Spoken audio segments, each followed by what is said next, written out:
Tú, el que estás viendo esto, ¿conoces a Marie Curie, Virginia Woolf o aquí en Colombia a Rosita Rojas? ¿Sabes que al igual que ellas, muchas mujeres tuvieron que pasar por numerosos obstáculos para llegar a cumplir sus sueños?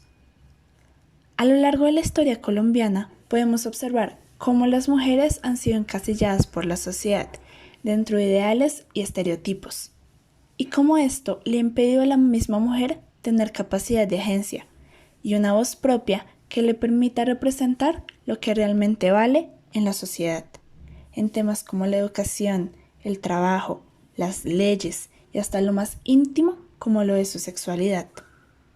En este video te vamos a mostrar cómo eran y cómo han evolucionado esos ideales a través de la historia, hasta llegar a la sociedad que tenemos hoy en día.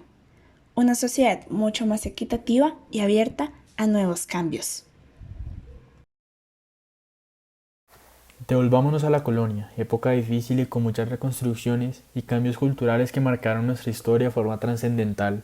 La colonia era claro que el hombre era quien manejaba la sociedad, quien escribía la historia y quien le daba valor a la mujer. Solo existían instituciones para ellos.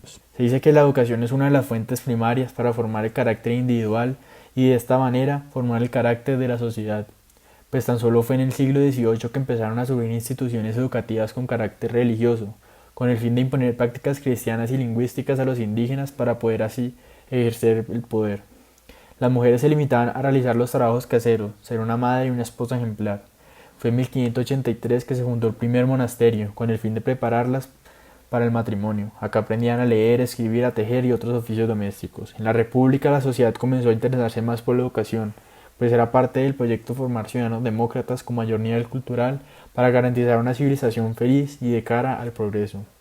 Llegó el siglo XX y se asomaba una luz para la educación femenina. Fue en donde el capitalismo tomaba más fuerza y con la industrialización Colombia formó una economía exportadora de café y tomando posición favorable en el mundo internacional llegaron las industrias y nuevas ideas, movimientos que modificaron de forma trascendental a la sociedad y la educación, surgieron nuevas oportunidades laborales y las leyes se iban modificando. Este empoderamiento con influencia norteamericana y occidental se puede ver con el libro que escribe Soledad Acosta Samper, primera feminista del país, que escribe La mujer en la sociedad moderna, exponiendo diferentes historias de mujeres capaces de formar una vida sin depender del hombre ni de la sociedad machista, capaces de encontrar sus propias virtudes, sus capacidades laborales, mostrándole que es necesario casarse si no se desea, con el fin de enseñar a las nuevas generaciones de todas las clases sociales que las mujeres pueden valerse por sí mismas, que sus capacidades las van a impulsar en su trabajo y así lograrán vivir por su cuenta sin dependencia alguna y que la sociedad lograría una mejora fundamental si logra que las mujeres se empoderen de sí mismas. No obstante, aunque se dieron avances en la educación de las mujeres, en el tema legal, la herencia colonial todavía continuaba con su hegemonía. Hasta mediados del siglo XX, la población femenina todavía tenía barreras legales y culturales impuestas por la sociedad para incrementar su desarrollo intelectual y social. No es sino hasta 1932 que se le concede el derecho de manejar sus propios bienes durante el matrimonio, ya que en esa época, si una mujer estaba casada y luego enviudaba, formaba parte de la población más invisible para la sociedad.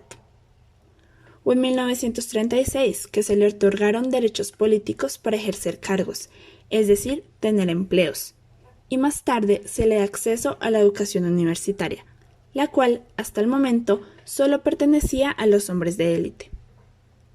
Sin embargo, aún con estos avances, la mujer seguía legalmente sin formar parte de la ciudadanía colombiana, como se mencionaba en la Constitución de 1936 que estipulaba: Es ciudadano el varón mayor de 21 años.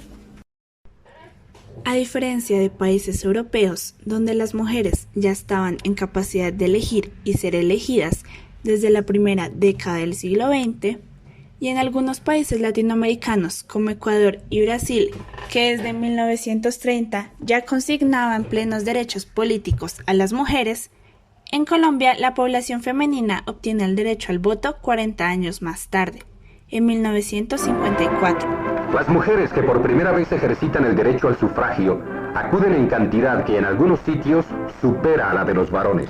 Como afirmaba Rosa Rojas, la primera mujer abogada y mujer colombiana en obtener un doctorado, al Estado le faltaba brindar oportunidades y garantías, aparte de una legislación más equitativa, que demostrara la capacidad intelectual que tienen las mujeres para el manejo de asuntos públicos. Y con esto mostrar que la mujer no solo está hecha para los temas domésticos y religiosos, sino que es mucho más valiosa y que con su aporte la sociedad podría progresar. Como hemos visto, a través de la historia, las mujeres han estado luchando por sus derechos. Algunas batallas han sido ganadas y otras continúan. Quizá una de las grandes luchas que aún persiste es el derecho de la mujer a tener autonomía sobre su cuerpo y terminar con la dominación histórica del hombre en temas como la anticoncepción, el placer sexual femenino, el aborto y la violencia sexual. Estas políticas se han impuesto por los hombres en todos los niveles, desde la Iglesia, el Estado y entes legislativos y judiciales con mayorías masculinas, y en el entorno más familiar por los padres y esposos. Durante toda la historia del mundo, y específicamente de Colombia, el papel de la mujer en la sociedad ha venido transformándose, pasando de ser vista como un objeto en la época de la colonia, donde el papel que representaba en la sociedad estaba dictado en gran medida por la Iglesia, el Estado y las buenas costumbres. Paulatinamente se han ido reivindicando algunos derechos. Una de las principales batallas que ha tenido que dar para defender su sexualidad inició en la década de los 60 buscando que se permitiera el uso de los anticonceptivos. En este recorrido han habido algunos avances en este tema y de alguna forma las mujeres, no mayoritariamente, han asumido su derecho a buscar el placer sexual. Ahora la controversia se centra con mayor fuerza alrededor del aborto. En algunos países ya es aceptado, con mayores o menores restricciones, pero en gran parte del mundo aún el debate continúa y se sigue imponiendo la posición del hombre. Por ejemplo, en Colombia el aborto es un tema que se aborda periódicamente y es inaceptable ver cómo, cuando los medios de comunicación analizan el tema, un número mayoritario de los expertos entrevistados son hombres, representando las mismas instituciones que históricamente se han sentido con derecho a legislar acerca de la autonomía de la mujer sobre su cuerpo. Como hemos mencionado anteriormente, Colombia no ha sido ajena a las batallas que han tenido que dar las mujeres en todos los aspectos para que se reconozca su individualidad y se respeten sus derechos.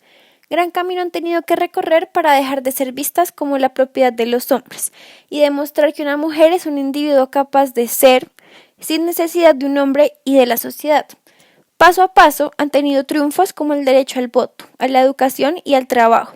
Lentamente la sociedad ha aceptado o se ha acostumbrado a ver mujeres independientes, cabeza de familia, en altos cargos en la rama judicial, legislativa y ejecutiva, presidentes de compañías y ya en muchos países presidentas o primeras ministras han ejecutado sus mandatos con gran éxito. No es poco lo que han logrado, pero aún faltan muchas batallas, especialmente para lograr la igualdad. Aún la sociedad concibe a la mujer como la responsable de las labores de la casa o la crianza de los hijos. Todavía hay mujeres con menores salarios que los hombres en los mismos puestos. Aún hay empresas que prefieren contratar hombres porque las mujeres tienen hijos y les tienen que dar licencia de maternidad.